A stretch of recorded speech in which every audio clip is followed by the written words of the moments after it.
are in listen-only mode. So good afternoon to everyone here in Europe. Good morning to those in North America, and good evening to those in Australia and the Far East. It's just gone the hour. We have people joining us as we speak, so I'm just going to put myself on mute for another 30 to 45 seconds, and then we will begin the webinar in earnest.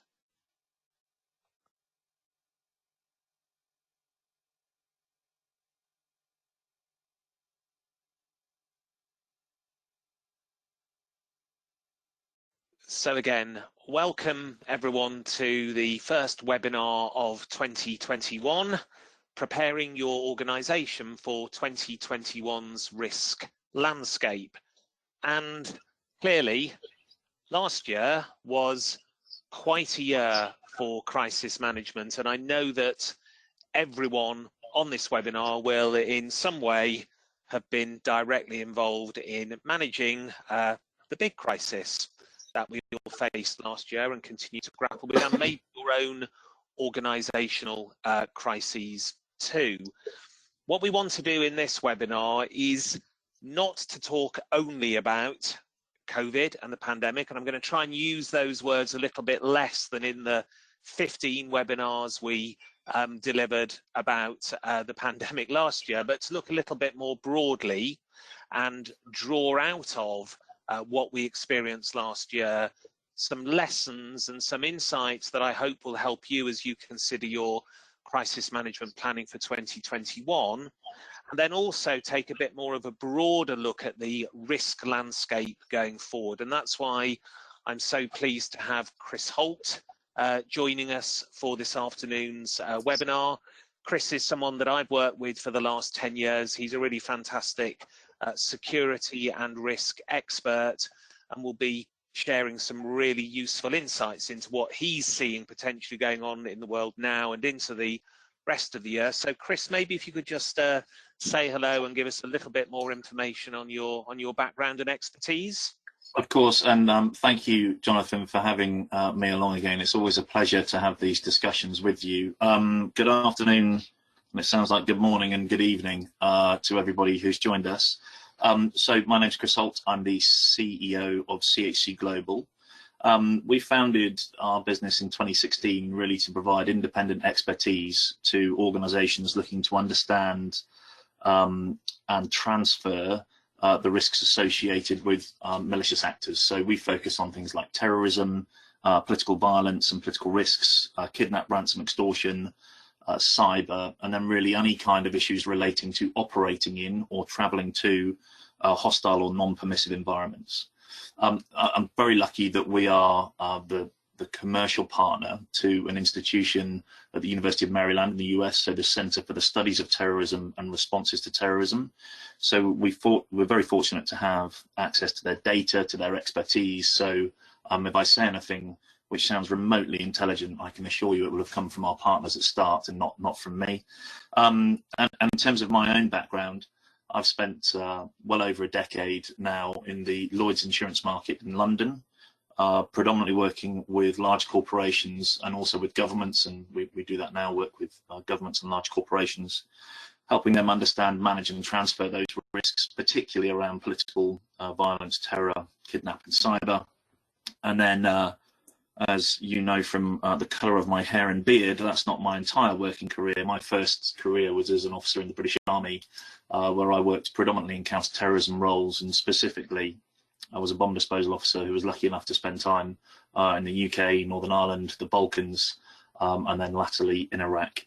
So, yeah, and I should probably mention as well, was involved quite heavily then with weapons of mass destruction, and it's something that we look at now as well, is chemical, biological, radiological and nuclear risks. So thanks for having me along, Jonathan. I'm looking forward to speaking to everyone. Thanks, Chris.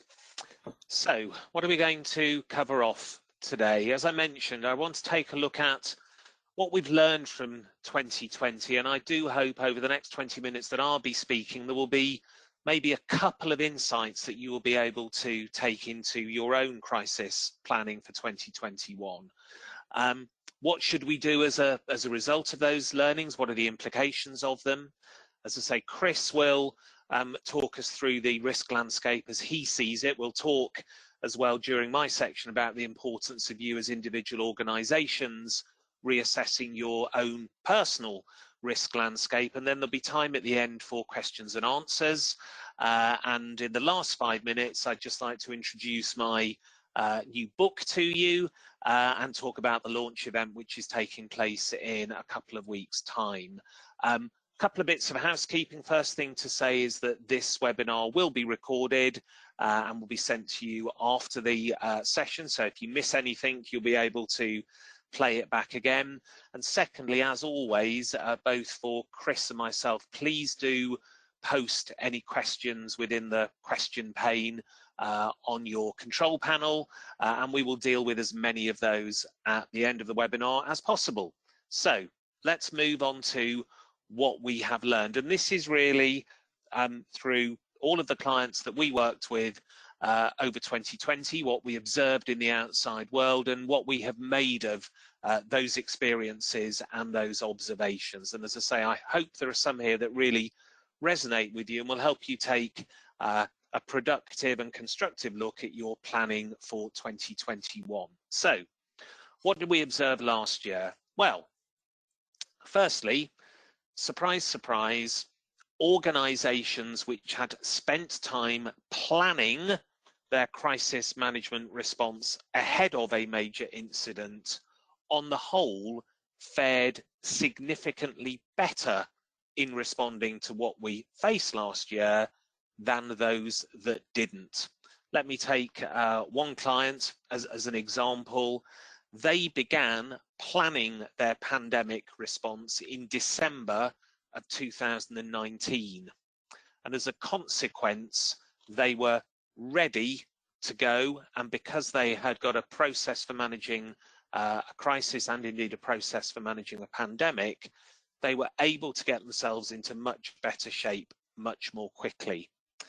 There were other organisations that we encountered that really didn't have a plan at all, and there was a distinct difference in their ability to exert influence over what was going on, communicate with their stakeholders effectively, and make their way through successfully through what clearly has been an extraordinarily challenging situation. So I think the pandemic proved the true value of crisis management plans and proved that they can have a demonstrable advantage for those organisations that have them and that rehearse them. Second thing, and again, I want to throw this forward to help you think about 2021 planning rather than just simply reflecting on what happened last year.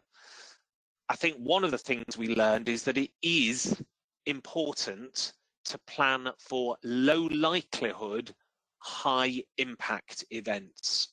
There were organisations last year who we will have all seen have been completely sideswiped by what has occurred over the last 12 months, some of them to an extent unnecessarily so.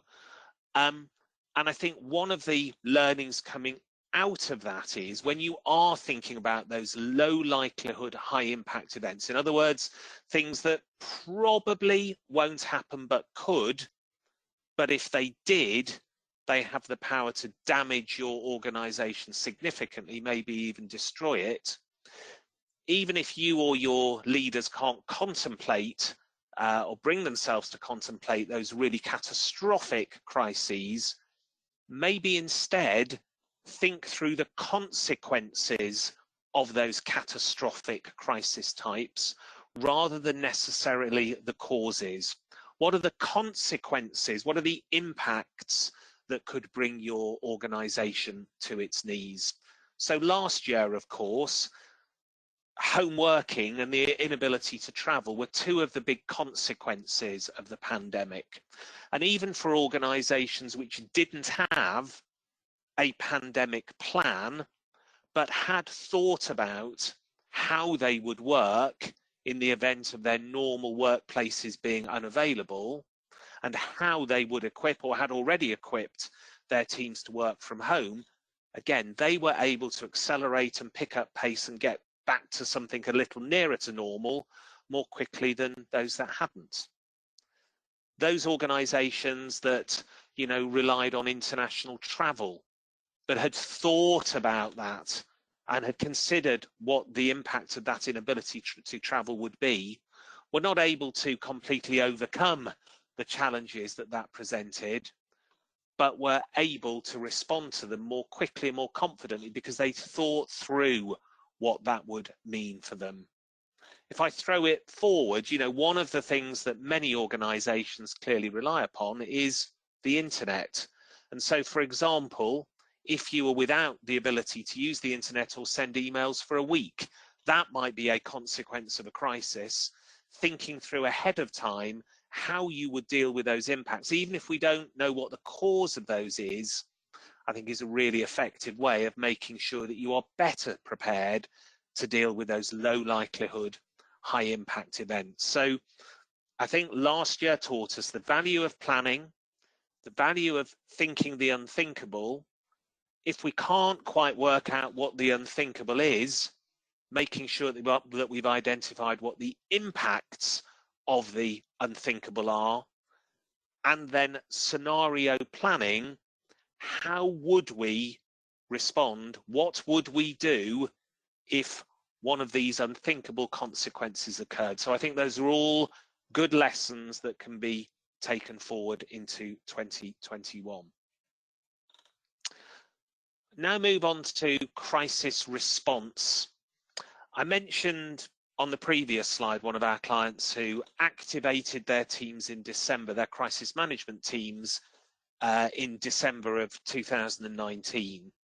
Now that doesn't mean that they were operating at full tilt in December of 2019, but it did mean that they were ready to respond. So for me, again, the pandemic showed the real value of activating early, planning for the worst, and hoping for the best. The organizations that stood their teams up in the event that the pandemic reached their country were able to more sure-footedly and more purposefully exert influence over it. So as a general principle, activate early. You can always stand those teams down if it turns out not to be a serious crisis. Don't wait and wait and wait. The importance of setting strategic intent. It was something I talked about a lot last year in the webinars that we held, and it's critical, I believe, to success in any crisis. Just to remind you, what is strategic intent? It is an articulation, a statement of what you are seeking to achieve by the end of the crisis. What is the end goal? What does success look like?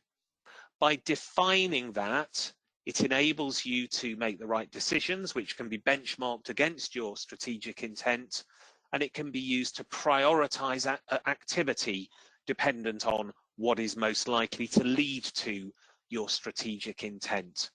When resources are short, information is in short supply, and the pressure is on, having a team aligned around a single strategic intent is incredibly powerful. And that leads on also to determining main effort. One of the things I've observed in all crisis types, and the pandemic has certainly been no different, is that you never have as much resource and capability in a crisis as you would ideally like. And if you try and spread that resource thinly across everything and everyone, you will undoubtedly fail to have the impact and influence that you would like.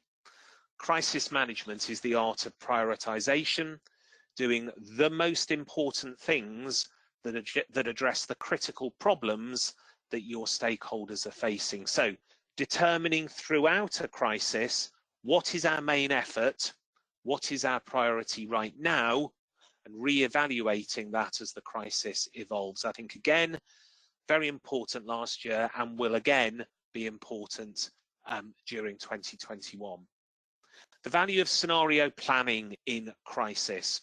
One of the biggest, most common traps in crisis response is following and reacting to events rather than being able to exert influence over them. Scenario planning, getting people to work out what might happen next, what might happen after that, and what we can do to either prevent, preempt, or put in place contingencies to respond to those next steps, was one of the ways that a number of organisations were able to respond quickly and more appropriately as the pandemic unfolded. They had thought ahead as to what might happen next and what the implications would be. Again, it's a really powerful tool that I would encourage you to deploy in any situations that you might face this year. You cannot rely on your A team. Again, we know with any crisis that you won't have all of the ideal team members available. In a pandemic with home working, that became painfully obvious that we are not going to have all of the right people at the right time assembled together. Think that through for your future crisis planning and make sure that you don't just have a team of superb experts, but no one to back those experts up should they be unavailable. The challenges of wellbeing and mental health, that's very much been to the fore this year, and that relates to your people generally, but I think it's really brought to the fore the importance of the wellbeing and mental health of those on a crisis management team, particularly those who are managing a crisis for an extended period of time. So I think that is a key area of focus for this year, making sure that during the current situation, your team is looked after and supported, and that you have invested time and effort in thinking more broadly, what else can we do to make sure that those people are given the care and support that they deserve and need? And of course, last year was I'm going to use that word, unprecedented situation, but out of which we must take the learnings. Crises are never ever welcome events, but we can at least review, identify what went well and what didn't go so well, and act on them. So that is very clear, and if you haven't done that yet, I would really encourage you to do so. Communication. I think it's critical that you always plan communication from the outside in, from the perspective of your stakeholders. There were one or two organisations last year that fell foul of a situation whereby they were thinking about the impact on them as businesses rather than the impact of the pandemic on their employees, their customers, their other stakeholders. And when you start communicating in a way which puts your own self-interests front and center rather than those of your stakeholders, you lose sympathy, you lose support, you lose trust. Early on in the crisis, you will remember there was one big retailer in the UK that tried to position itself as a provider of essential services on the basis that its health and fitness products were for the good of the nation. Therefore, they should be exempt from shutting down. They should stay open during the lockdown. It was seen to be a very expedient, pragmatic move focused on increasing their revenue rather than looking after their members of staff who were being put at risk of catching the coronavirus. So in your communication, always look from the outside in. Prioritize critical stakeholders. This comes back to never having enough resource, time, people to be able to do everything you would like to do. So in a crisis, one of the lessons that was reinforced last year was that you have to prioritize with whom you communicate. You can't communicate with all of your stakeholders equally, so identify as a minimum the two most important groups that are most greatly impacted by the situation and whose influence is critical to how you emerge from this crisis. And with the pandemic, for many organizations, those two groups were employees and customers. That may not be the case in the next crisis that you face. And one of the key lessons for me is don't prejudge who your critical stakeholders will be in a crisis. We've got the image here of a media spokesperson. For many organisations, last year was not at all about communicating with the media and protecting your reputation with the media. It was about communicating with your teams, with your people, and with your customers, and maintaining the relationship, trust, and confidence of them. So prioritise them, but don't prejudge who they will be ahead of the crisis. Last year certainly showed that internal communication is always critical.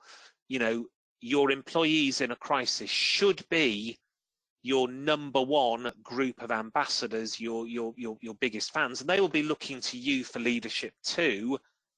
There were organisations that lost the trust of some of their employees as a result of how they responded. So never underestimate the importance of internal communication. Communicate clearly and simply, particularly in a technical or scientific type of crisis, which was one that we were and are still dealing with. At a time of great complexity, fear and anxiety, it is the organisation's responsibility to communicate to its stakeholders in as clear and simple way as possible. And that's about the messages, it's about the words, it's also about the images that we use to communicate those messages. You know, here in the UK, we've seen some really rather complex PowerPoint slides broadcast to millions of people watching. 99% of those millions of people, including myself often, will not really understand what that highly complex, ill-presented graph actually means. So it's harder to communicate well in a crisis because people's minds are scrambled, they're worried, they're fearful. So always make that communication clear and simple. And if in doubt, over communicate. Again, when we're under pressure, we're not hearing things properly. So never underestimate how frequently you need to communicate and how much you need to communicate. And I think the role of employers communicating to their people was vital in this crisis, at a time when trust in government and even trust in science and trust in the media was at a lower ebb than possibly any other crisis we've ever dealt with. Leadership. What lessons did we learn about leadership? Be courageous in making timely decisions. In a crisis, there is never certainty. In a crisis, we never have all of the information that we need. And last year was, you know, an extreme example of that. But true leaders will step forward and make decisions in a timely way without all the facts. You have to, otherwise you'll never exert influence or protect your stakeholders. Equally though, strong, confident leaders are willing to change course based on new information. Dogmatic leaders will stick with their first decision when all the evidence shows that something needs to change. And with a situation as dynamic as last year, that flexibility was critical, but it is in all crises. One of the things, again, we learned that as a leader, you will not have all of the answers. And I think people are very understanding and comfortable with leaders being honest about that. I think they are less comfortable with leaders who pretend that they do know everything. So authenticity and humility, I think, are key qualities in leaders, increasingly so. Show humanity, empathy and compassion. You know, the days of the kind of robo leader, the macho approach, that I can fix this, those days I think are long gone. And that humanity, that empathy and that compassion, I think is critical in a leader's armory in a crisis. One of the things that all leaders face at the moment is that we're in what is being called a post-truth world in which nobody believes anything. Overcoming that, let's be honest, is a real challenge when anybody in authority is treated with skepticism.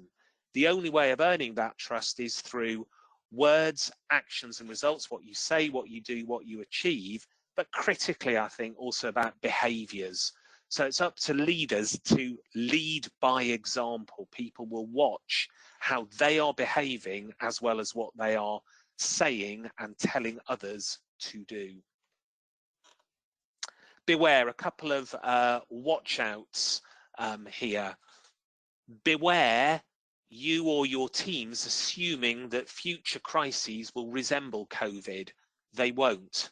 COVID had many and has many unique characteristics. It's affected everyone, all organizations, all countries, not just one organization. It was a crisis which had a lead-in period when, you know, there was warning of it, and it's certainly been an extraordinarily long-lasting crisis.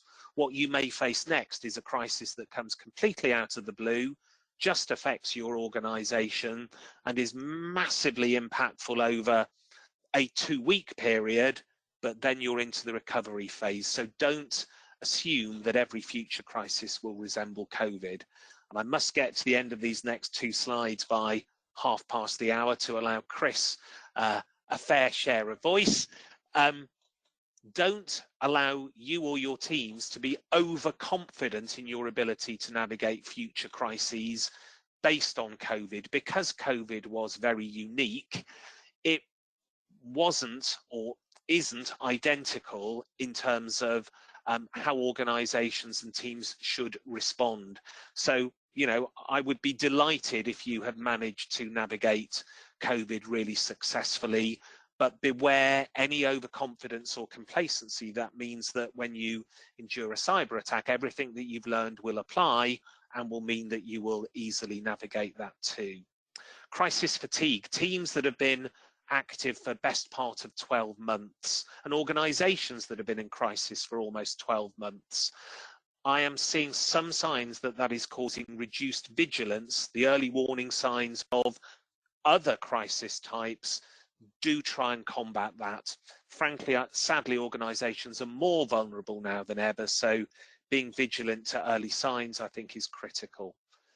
It's about, you know, not behaving as though other risks have vanished. They are still there, and Chris will talk about them in a couple of minutes' time. So you will have your own to-do lists for Q1. Here are 5 of the things that I think might be on your priority list if you haven't already done them. And I know many organizations have done 2 or 3 or maybe all of these, but if you want to get yourself ready with a flying start, do please review your pandemic response, identify learnings, but most importantly, take action. The audience on this webinar, I bet at least 3/4 of you have done that, possibly even more. Please do take and apply the learnings. Make sure that support is in place for the well-being of those people who've been working under pressure, not least your own crisis management team and those in the front line. Upskill your deputies. Again, it's a powerful lesson that you won't always have your A team available. Spend some time in Q1 making sure those people have the knowledge and skills they require. Rehearse your ability to respond to a conventional crisis with a virtual team. How would that work?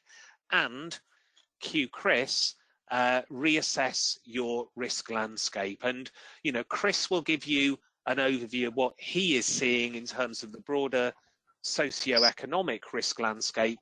Please do that with a specific lens on your own organization, because your own risk landscape will have changed as a result of what happened last year. Chris, I hope I haven't stolen too much of your thunder. I'm going on mute now. I will move the slides through for you, so just give me a shout when you want me to do that, but over to you. No problem. Thank you, Jonathan. I've been scribbling away, as I always do when you speak, to ensure that I can reflect what you're saying to our clients. It's amazing, actually, how many similarities there are between your lessons taken away and those that we have speaking to our clients. Can I go to the next slide, please, Jonathan? So what I'm going to do today is really look at the risk environment going into 2021 through the lens of security and insurance, which is the sector that we sit in. And obviously, as Jonathan has just said, hopefully some of it will be relevant to you. In terms of what I'd like to cover really is to talk about, and you can imagine having had the year that we've had in 2020, making any predictions about 2021 is fraught with danger. So I'm not saying that I'm hedging my bets here, but it has been quite interesting trying to determine what we would focus on by speaking to you and other organisations around what we think the key pillars of concern are for 2021. So we'll cover these three broad themes. So the fact that we have real, genuine, profound uncertainty at the moment from a risk environment. And I think that's probably underpinned by the fact that all of the risks that we'll talk through in some way have a global and interconnected component to them. So it's quite difficult at the moment to predict what might happen and what kind of contagion risk there might be, or how the various risks might interact with each other.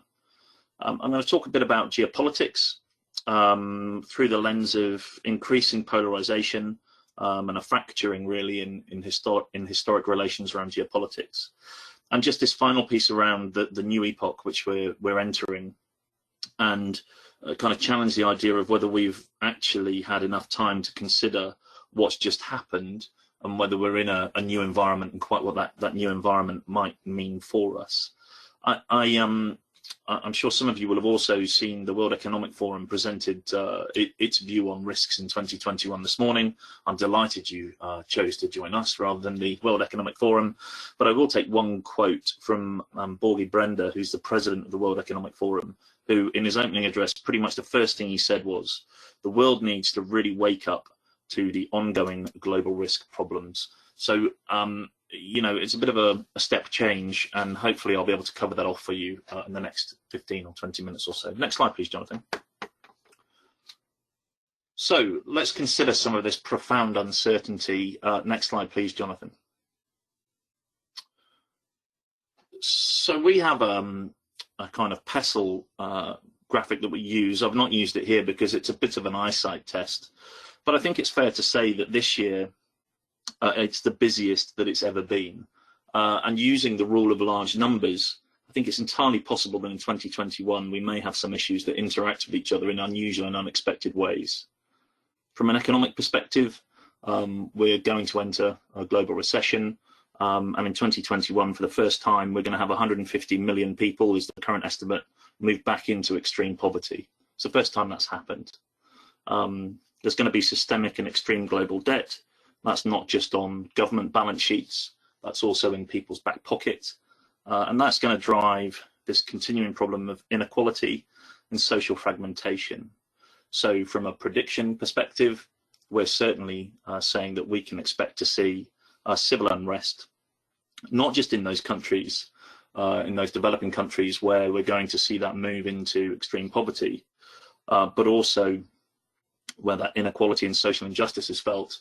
So that's going to be in the US and in Western Europe, as well as those developing nations. From an environmental perspective, we've seen over the last decade or so a slow evolution in the kind of climate activism, and certainly we've got organisations at the fringes now which are moving towards what one might refer to as direct action, where they have crossed the Rubicon in terms of accepting that causing harm is appropriate in order to meet their aims. And I think that we may well see certain organisations, particularly any of those involved in the carbon economy, might find themselves coming under increased pressure this year. And certainly we're tracking that at the moment. Bizarrely, in 2020, we didn't necessarily have a major natural catastrophe, which from an insurance perspective, where one is talking about with what frequency things happen, that kind of means there's one out there in the bank somewhere. And certainly providing an unpleasant natural catastrophe on top of the pre-stressed situation we currently have could be extremely suboptimal. And then finally, in terms of what we're seeing climate change interact with that economic issue, there is real potential for both food and water scarcity in large parts of the globe in the coming 12 months. That has the potential to drive mass movement of people, and as we've seen previously, mass movement of people, mass immigration has the potential to create a far-right pendulum swing back, whether that's in North America and the US along the kind of issues around Mexican border and Latin American movement into North America, or indeed on the kind of soft underbelly of Europe with migration coming across the Mediterranean from North Africa. From a technology perspective, I think this would fall into that bucket, as I described in the opening, about what's just happened. Have we had time yet to consider the extent of change that's occurred in 2020? We're finding lots of clients want to speak to us about the fourth industrial revolution and quite what it means for them. So without wishing to focus on the history, we've got the kind of first piece, which is around mechanization, steam, water. The second piece around mass production, with the development of electricity.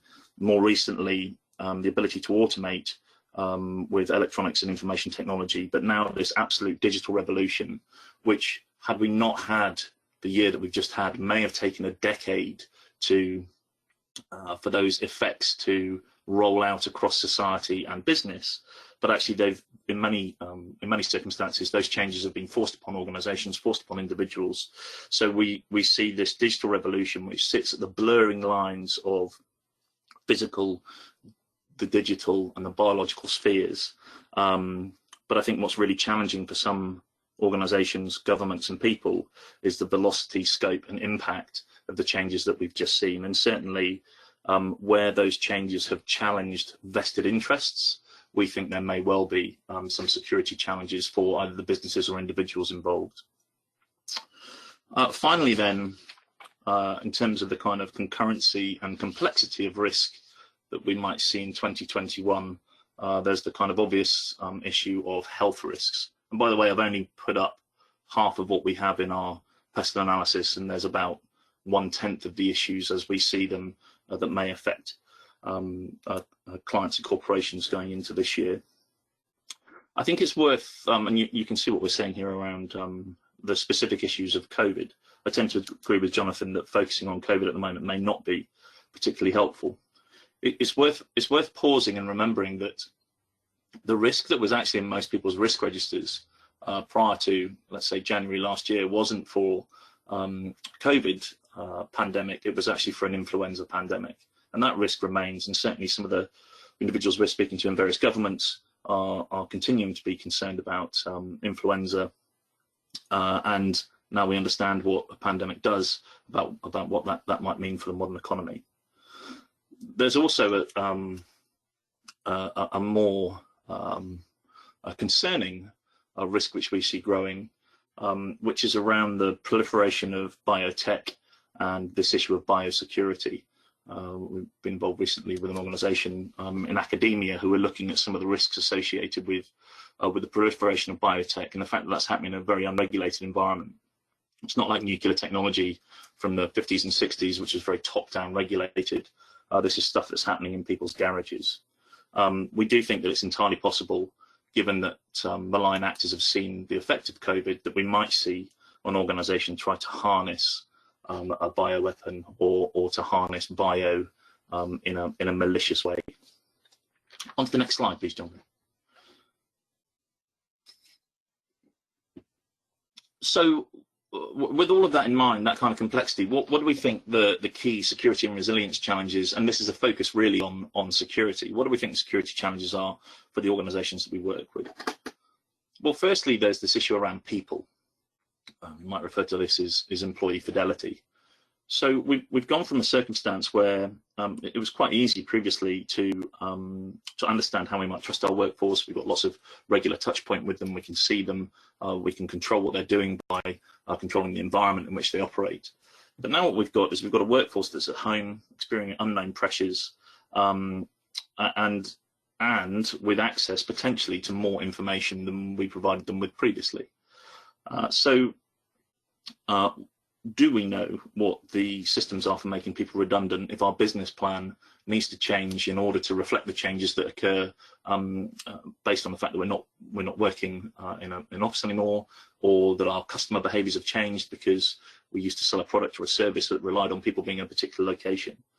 How are we planning for the insider threat? How are we planning for the potential for increased extortion, which we're already seeing? Or for competitors who are stressed to be more likely to consider bad behaviour. So we're already seeing significant concern around competitor malfeasance and around good old-fashioned industrial espionage. So how do we manage those issues around employees? How do we identify who the disgruntled or employees or former employees are? and how do we put new protocols in place to ensure that we manage that information security risk when people may have currently temporary measures in place to manage information security. We need to formalize those. Secondly, I think it is worth considering this issue around organised crime. Depending on which reports you read, organised crime accounts for between about 5 and 13% of gross domestic product in most of Western Europe and North America. And certainly in some parts of Europe, organised crime is the largest employer in some regions. So this is not something which is peripheral. These organisations have faced significant financial pressure over the last 12 months. They have changed their business model very quickly. You know, they have been very resilient, and they've been able to pivot very quickly. Much of the activity is now moved online. We're seeing a massive increase in cyber extortion and cyber fraud. But what we're also seeing is them picking their targeting using online activity. They're picking what they think are going to be high return options. And again, we're seeing more audacious theft and actually violence in order to achieve those violence thefts. And that is definitely a change in behavior. And then finally, I think from a security perspective, we've got this issue around what happens when we return people to the office, and/or what happens when we return people to the traveling kind of tempo that perhaps we've had previously. I'm not sure we are going to return entirely to what we had previously. I think that's gone, and we're in a new environment. But we are going to find ourselves in a position where we're going to need to put people into those markets which we wish to develop. People quite reasonably are going to continue to have the duty of care expectations they had before, but we think those expectations are actually going to enhance rather than anything else. We also think at the same time the risks are likely to increase. So if you are putting a business developer or relationship manager into an emerging market, you know, what are those additional exposures associated with inequality rather, with potentially anger around vaccine inequality, or just simply around climate change, food pressures, water pressures, etc. So this security challenge around how we put people back out in the field once we get people travelling is going to be a significant problem to manage. Next slide, please. So forgive me for the really kind of basic slide here, but it really makes the point, which is that probably from early summer last year, a number of the organisations we deal with, and certainly now, decided that and I think Jonathan has kind of talked through this in his chat before me, is this desire really just to get back to the basics. Let's understand what our risk exposure is. So we are seeing organisations have a much broader stakeholder involvement in the production of their risk assessment, and really this adage around, which was, I think, an Eisenhower quote, is not necessarily about the plan, it's about the process of planning. That's where the value comes from. I think when revisiting the risk assessment and understanding where you put particular risks or activities, it's important to remember, and again, Jonathan mentioned this, things in the top right-hand corner do happen and will happen. There are a whole range of high spectrum risks which are still very much out there, whether that's solar flare interrupting technology systems, some kind of super catastrophic natural catastrophe type event, or even from a geopolitical perspective, you know, what are those issues that we take for granted at the moment that we might not be able to take for granted in the future? For example, what if our supply chains are interrupted because there isn't necessarily the free movement of shipping that we see at the moment? So things in the top right hand corner do happen. We should consider those things that we currently take for granted, which perhaps we should challenge. And also, we think we should take this profound uncertainty into account. So firstly, we might not want to just do a risk assessment once per year and then file it in the top pocket. We might want to know that we have a process for consistently reviewing this risk assessment, but we also might want to improve our situational awareness so that horizon scanning isn't, again, an annual activity. It's something that the organisation is doing constantly. Next slide, please. I think probably people have been saying a return to geopolitics for the last 20 years, so forgive me for a blithe phrase, but I do think it's worth just talking about what's going on at the moment at a macro level, which is likely to impact the security and resilience challenges for organizations. I think considering what's going on in the US domestically is really important. You know, we all know that can be reflected in unusual ways internationally. We've only got to look at last summer and the tragic events in the US that led to the kind of BLM protests and how that then resonated internationally, even though the issue was, one might say, initially a domestic US issue. It's quite difficult, we think, so we're lucky enough to speak to some, we think, informed thinkers in the US, and at the moment it's difficult to place the current events on the spectrum from kind of unpleasant / tragic to fundamentally concerning, and I don't think we'll really know where to place it for some time. From a risk perspective, we obviously have the inauguration tomorrow, which clearly we hope and everyone hopes goes off without incident, but it is a pivotal moment in terms of the internal debate currently happening in the US. How is that pendulum going to swing? There is likely to be, we think, significant competition for the ownership of the facts, i.e. what's just happened, not just in the last 2 months, but also in the last 4 years. And there's going to be competition around that kind of fact versus fiction. One of the things we discussed recently with an organization was the extent to which perhaps the US needs to enter some kind of truth and reconciliation, almost like we did in places like South Africa or Northern Ireland, where there's been genuine conflict between society. However, one might say that it's not really that possible to see at the moment an appetite on either side to build trust across the aisle or to rebuild the centre in politics. So it is possible that it's going to get worse before it gets better. Certainly, we're already seeing conspiracy-driven partisan violence. And there's an event that happens on Christmas Day, which many of you will be aware of, which is kind of confusing. We don't yet quite know what we think about that. But certainly there's real potential for race relations or pressure on companies, including those companies in Silicon Valley, to become really problematic. I think we can expect to see targeted attacks on politicians and those people in public life, including those people in business in public life. And then finally, the kind of US and indeed rest of the world relationship with China. There was real hope in the last decade that China would rise inside the existing global order, but I now think we can see a definite uncoupling, and COVID has not helped in creating distance between China and the rest of the world. I think it's fair to say there's still a strong desire for that nation and the rest of the world to grow together, but there are significant challenges.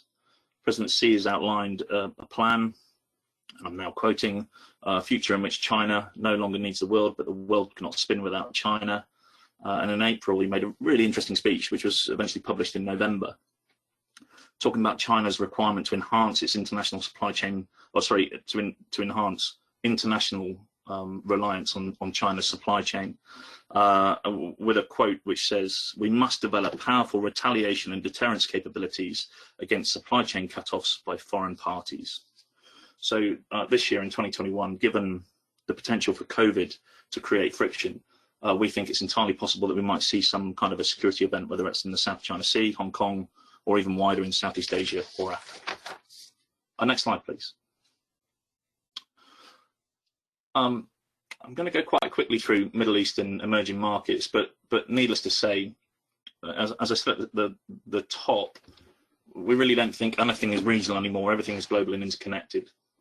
Biden and his foreign policy team seem keen on renegotiating the deal with Iran. And in order to do that, Iran's going to look for leverage, probably in Iraq. That's where it's been able to do before, but it's certainly got foreign policy reach. In a post-Soleimani environment, we think they've probably got reduced dexterity, and there is certainly increased potential for strategic miscalculation. And again, everything in that region has the potential to escalate, particularly with pre-stressed countries in the region. There's still a lot of Western interest in the Middle East. Things can get really impactful really quickly, and they can go global very quickly as well. The final thing I'd say on the Middle East is we've not really heard much about Al-Qaeda or ISIS in the last 2 years. I can assure you they've not gone away, and certainly they're planning, and certainly the music we hear is that there's a renewed interest in chemical, biological and radiological weapons. I think the emerging market piece I've talked about. You know, 150 million people moving back into extreme poverty, social fragmentation, immigration pressures likely to drive right-wing responses in the Western European Union and the US, and obviously this issue around vaccine inequality, which is going to be really spiky in terms of sentiment. Next slide, please, Jonathan.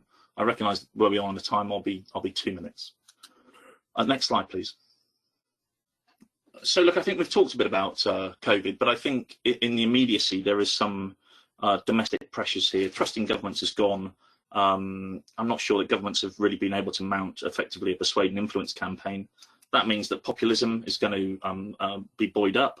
We're going to see civil unrest, increased fraud and crime, and the kind of lack of clarity, this uncertainty, is going to buoy up those narratives of people that provide certainty, which tend to be populist or extremist in nature. Practically from a UK perspective, if lockdown keeps going beyond Easter, more likely into May, and depending on, we were speaking to a minister last week who was suggesting it could be as far as the autumn, you know, what does that mean for social cohesion?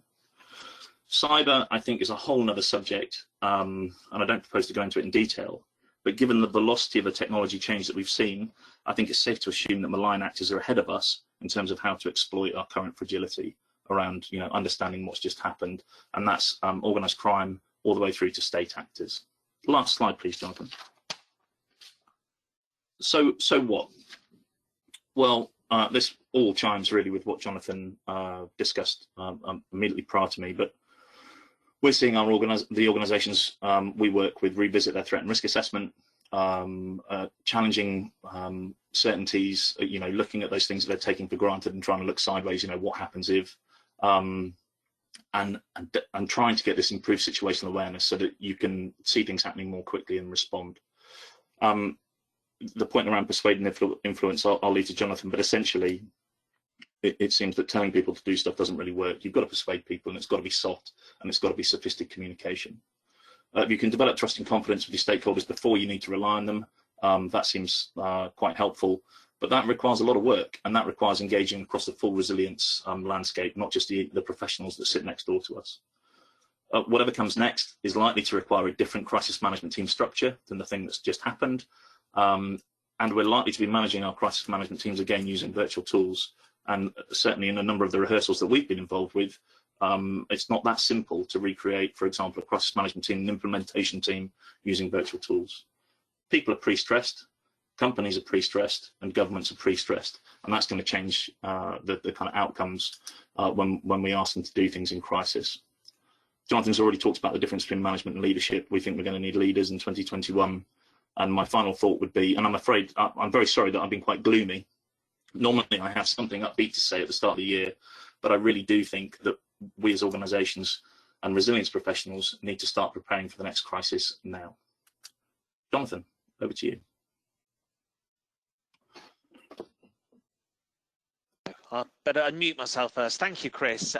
So some real food for thought there, some of it unpalatable, but forewarned is forearmed. And again, I think the message from both of us is, you know, reassess the broader external landscape, but also reassess your own risk landscape. And I do hope that from both Chris and my presentation, we've given you something actionable and some practical insights that you can take forward to make your organisation even more resilient.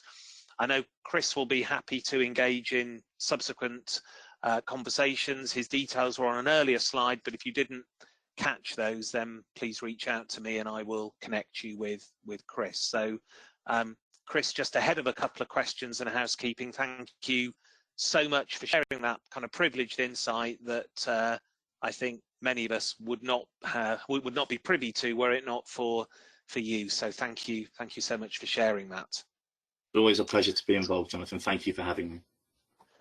Couple of observations in terms of questions from participants.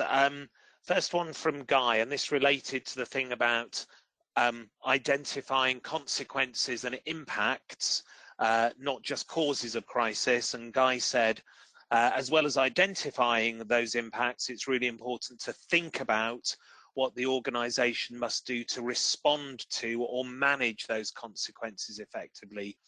absolutely identify them and then scenario plan and identify how you would respond to them. Mark asks, do you advise widening the gene pool of crisis management prepared managers and staff? And I'm going to give you a quick answer to that, and the answer to that is yes, absolutely. It's always been a good idea. I think it's even more of a good idea now. So thank you for those questions. Again, if there's anything we haven't covered, anything that crops up, please do drop me a line and I'll make sure that those questions are answered subsequent to the webinar.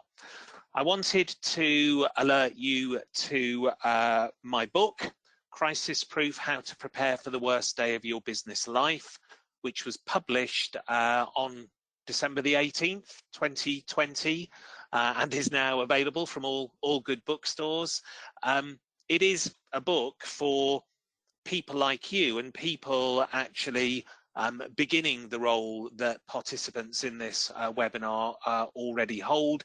It is written for people who have had responsibility for crisis management within an organization thrust upon them, sometimes without the experience, knowledge or qualifications to necessarily know what good looks like. So this is a book around how to prepare for the worst day of your business life and how to prepare your organization for the worst day of its business history. So it covers creating a crisis resistant culture, crisis planning, training, exercising, and it does include golden rules of crisis response. It also covers some of those topics that I know can be challenging, for example, securing leadership engagement with crisis management planning. So it is out now, but it is being formally launched at 1 o'clock, 2 weeks tomorrow, the 3rd of February, when I will be interviewed about the book by Richard Gaisford.